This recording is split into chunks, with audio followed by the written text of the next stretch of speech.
Hello friends, ఎలా ఉన్నారు? నేను బాగున్నాను. మీరందరూ బాగుండాలని కోరుకుంటున్నాను. ఇప్పుడు కథలోకి వెళ్ళిపోదామా? మరి కథ పేరు లీలామందిరం.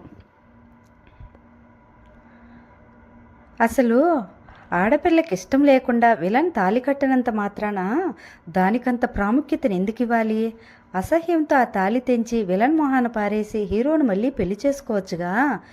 కానీ అలా చూడరే. రిక్షావాడైనా కూలివాడైనా,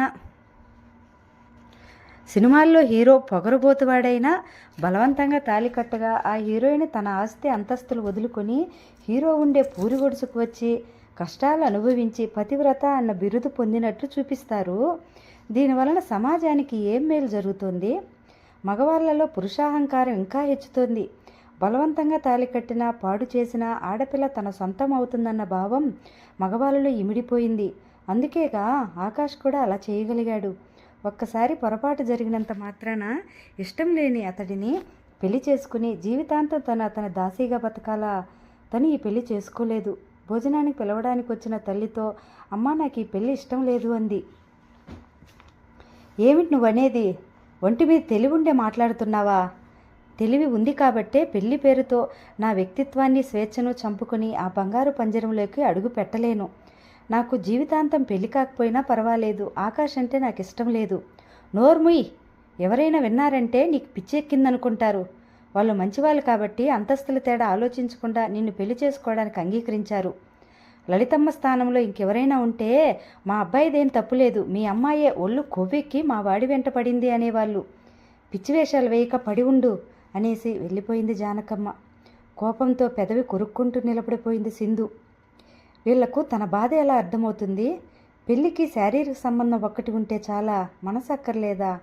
ఎంత ఆలోచించినా ఆకాష్ అంటే అయిష్టమే కలుగుతోంది కానీ ఇష్టం కలగడం లేదు. ఇష్టం లేకుండా బలవంతంగా అనుభవించిన ఏ మగవాడినైనా ఆడపిల్ల పెళ్లి చేసుకుంటుందేమో. తను చచ్చినా ఆ ఆకాష్ పెళ్లి చేసుకోదు. ఆలోచిస్తూ నిలబడిపోయిన సింధు ఇంతలో ఫోన్ మోగడంతో రిసీవ్ చేసుకుంది. హలో అనగానే హలో సింధు అన్న మగ గొంతు విని ఎవరిదా ఈ గొంతు, ఎక్కడో విన్నట్లుంది అనుకునేంతలో సింధు నేను ఆకాష్ను అన్న మాటలు విని బిగుసుకుపోయింది. సింధు, నీకు నా మీద కోపం ఉంటుందని తెలుసు. అయినా ఎన్ని రోజులు? పెళ్ళయ్యాక నీ కోపం అంతా ఎగిరిపోతుందిగా.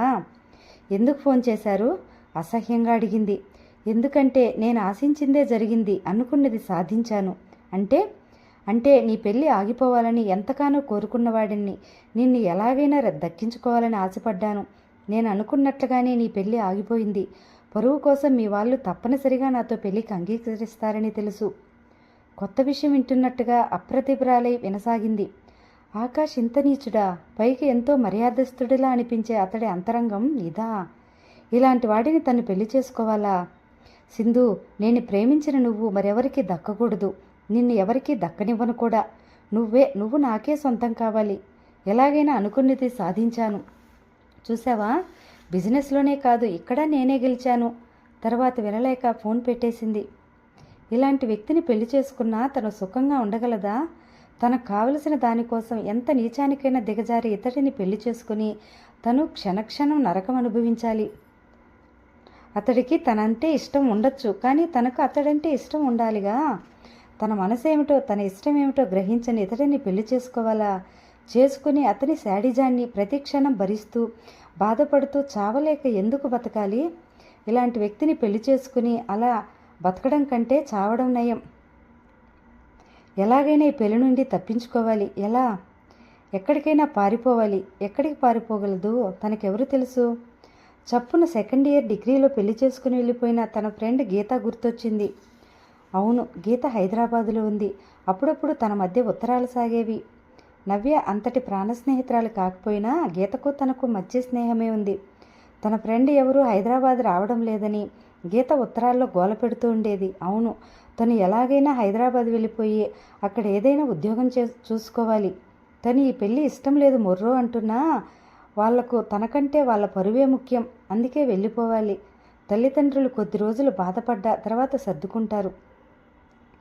కాలింగ్ బెల్ చప్పుడుకు తలుపు తెరిచిన గీత ఎదురుగా నిలబడిన సింధును చూసి ఆశ్చర్యపోయింది. హాయ్ సింధు, నువ్వేనా? నువ్వెలా వచ్చావు? ఈరోజు ఈ సమయంలో నీ పెళ్ళి జరుగుతూ ఉండాలే. నేను రాలేకపోయానని బాధపడుతూ పెళ్లికూతురిగా నువ్వెలా ఉంటావో అని ఊహించుకుంటూ ఉన్నాను. అలాంటిది ఈ సమయంలో ఎలా వచ్చావేమిటి? సింధుని చూసిన ఆశ్చర్యంతో గలగలా మాట్లాడసాగింది. అన్నీ నువ్వే మాట్లాడేస్తూ ఉంటే నేనెలా జవాబు చెప్పేది? అరే అవును కదూ, నిన్ను గుమ్మంలోనే నిలబెట్టి మాట్లాడుతున్నాను. ఇంతకు తిరుపతి దాటి ఎక్కడికి వెళ్ళ నువ్వు ఒక్కదానివే ఇంత ధైర్యంగా హైదరాబాద్ రావడం, అడ్రస్ కొనుక్కోవడం. పరిస్థితులు మనిషిని తెగింపును ధైర్యాన్ని కలిగిస్తాయి. అక్కడ రైలు ఎక్కాను, ఇక్కడ రైలు దిగాను, ఆటో ఎక్కాను, ఈ ఏరియాకు వచ్చి నీ అడ్రస్ వెతికి పట్టుకున్నాను. గొప్ప పనే చేశావులే, పదా లోపలికి అంటూ లోపలికి తీసుకెళ్ళింది. 2 బెడ్రూములు ఉన్న పోర్షన్ అది. చిన్న కిచెన్, హాలు, డైనింగ్ హాలును అనుకొని 2 బెడ్రూములు, రెండింటికి కలిసి ఒకే అటాచ్డ్ బాత్రూమ్. పరిశీలనగా ఇంటిని గమనిస్తున్న సింధును చూస్తూ, ఇది హైదరాబాదే తల్లి, ఈ మాత్రం ఇల్లు దొరకడం గగనం. అద్దెలు బాగా ఎక్కువ. పక్క పోర్షన్లోనే ఇంటి ఓనర్లు ఉంటారు. భార్యాభర్తలిద్దరూ ముసలివాళ్ళు, పిల్లాజల్లా లేరు. ఏదో ఆఫీసర్గా పనిచేసి ఆయన రిటైర్ అయ్యారు. డబ్బుకు లోటు లేదు. పెన్షను, ఇంటి అద్దెలు వస్తాయి. ఓనర్లైనా చాలా మంచివాళ్ళు. గలగలా మాట్లాడుతున్న గీతను చిత్రంగా చూస్తుండిపోయింది సింధు. కాలేజీ రోజుల్లో బిడియంగా మొహమాటంగా ఉండే గీత ఎంత మారిపోయింది. సిటీ జీవితం మనుషులు మార్చేస్తుంది కాబోలు. ఫ్యాషన్గా తయారైంది. మాటల్లో సిటీ స్టైల్ కొట్టొచ్చినట్టు కనిపిస్తుంది అనుకుంది. సింధు స్నానం చేసి వచ్చేసరికి టిఫిన్, కాఫీ అందిస్తూ, ఇప్పుడు చెప్పు, పెళ్లి మండపంలో ఉండాల్సిన నువ్వు ఇలా ఎందుకు వచ్చావు? నవ్య బాగుందా? స్టేట్స్కి ఎప్పుడు వెళ్తోంది అని అడిగింది. 2 రోజులుగా సరైన తిండి నిద్ర లేని సింధు మొహమాటం లేకుండా టిఫిన్ మొత్తం తినేసి కాఫీ తాగి, చాలా థ్యాంక్స్, 2 రోజుల తర్వాత తృప్తిగా తిన్నాను అంది. అసలు ఏం జరిగింది సింధు? ఎందుకు ఇలా వచ్చావు? నెమ్మదిగా జరిగిందంతా చెప్పసాగింది. వింటున్న గీత తెల్లబోయింది. ఇలా కూడా జరుగుతుందా? ఎక్కడో సినిమాల్లో చూసింది, కానీ నిజ జీవితంలో, అది తనకు బాగా తెలిసిన స్నేహితురాలి జీవితంలో జరిగిందంటే నమ్మలేకపోతోంది. సింధును జాలిగా చూడసాగింది. తమ ఫ్రెండ్స్ అందరిలో సింధు అందమైనది, తెలివైనది. అందరూ ఫిజిక్స్ చాలా కష్టమని, ఫిజిక్స్ అంటే భయపడేవాళ్ళు, కానీ లెక్చరర్లు చెప్పేవి అర్థం చేసుకుని తమకు మళ్ళీ చెప్పగలిగే టాలెంట్ ఉండేది. సింధు తప్పకుండా ఏ రీసెర్చో చేసి ఎంతో గొప్ప వ్యక్తి అవుతుందనుకునేది. కానీ ఇలా, సింధు, ఆకాశే నిన్ను చేసుకోవడానికి ముందుకొస్తే నువ్వు ఇలా పారిపోయి రావడం పొరపాటేమో. అతడిని చేసుకుని ఉంటే నీ జీవితం బాగుపడేదేమో. ఆడపిల్ల ఒంటరిగా ఇల్లు వదిలి వచ్చేస్తే ఎన్నో అనర్థాలను ఎదుర్కోవాల్సి ఉంటుంది.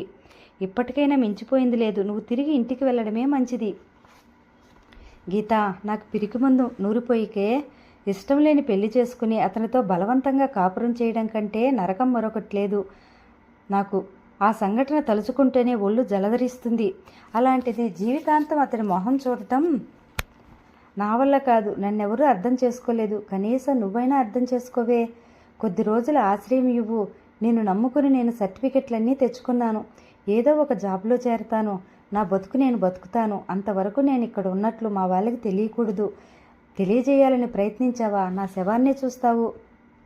సింధు ఆవేశంలో ఉందని, ఏం చెప్పినా అర్థం చేసుకునే స్థితిలో లేదని గ్రహించిన గీత, సరే నీ ఇష్టం, నువ్వు ఇక్కడ ఉన్నట్లు ఎవరికీ తెలియపరచును. స్నేహితురాలిగా నా ఆశ్రయం కోరి వచ్చిన నీకు ఆ మాత్రం సహాయం చేయకపోతే ఇక మన స్నేహానికి అర్థమేముంది అంది. గీత భర్త ప్రకాష్ ఆంధ్రా బ్యాంకులో ఉద్యోగం చేస్తున్నాడు. గీత ప్రకాష్తో సింధు ఇష్టం లేని పెళ్లి తప్పించుకుని ఉద్యోగం కోసం ఈ ఊరు వచ్చిందని మాత్రమే చెప్పింది. అలాగా? అంతగా నీ స్నేహితురాలనంటూ నీ సహాయం కోరి వచ్చింది కదా. ఆవిడికి ఉద్యోగం దొరికే వరకు ఉండని. కంప్యూటర్ చేసింది కదా, ఎక్కడైనా జాబ్ దొరక్కపోదు అన్నాడు. అతని సహృదయానికి సంతోషించింది సింధు. ఉన్న 2 బెడ్రూముల్లో ఒకటి సింధుకి ఇచ్చేశారు. గీతకు వంట పని, ఇంటి పనిలో సాయంగా ఉంటుంది సింధు. సింధు రాకతో గీతకు పనిభారం తగ్గినట్లయింది. అప్పుడప్పుడు ప్రకాష్ ఫలానా కంపెనీలో ఏదో పోస్ట్ ఉన్నట్లుంది అని చెప్పడం, సింధు ఆశగా అప్లై చేస్తే రాకపోవడం జరిగేది. సిటీలో కూడా ఉద్యోగాలు అంత సులభంగా దొరకవని సింధుకు అర్థం కాసాగింది. పక్క పోర్షన్లో ఉండే ఓనర్ దంపతులు విశాలాక్షి, ఈశ్వర్రావులు. పేరుకు తగ్గట్లే ఆది దంపతుల్లా ఉంటారు. ఈశ్వర్రావుకు 70 ఏళ్ల వయసుంటుంది. ఆ వయసులో కూడా ఆరోగ్యంగా బాగా తిరుగుతున్నారు. విశాలాక్షి నుదుట రూపాయి కాసంత బొట్టుతో అచ్చు కాశీ విశాలాక్షిలాగానే కలకలలాడుతూ ఉంటుంది. ఆ వయసులో కూడా ఆవిడ ఇంటి పని వంట పని ఓపిగ్గా చేసుకోవడం చూసి ఆశ్చర్యపోతూ ఉంటుంది సింధు. ఒకరోజు సింధును పెరట్లో చూడగానే, ఏమ్మా మీరు గీత బంధువులా, మీ పేరేమిటి అంటూ పలకరించింది విశాలాక్షి. నా పేరు సింధు అండి. నేను గీత బంధువును కాదు, స్నేహితురాలిని. ఉద్యోగం కోసం ఈ ఊరు వచ్చాను.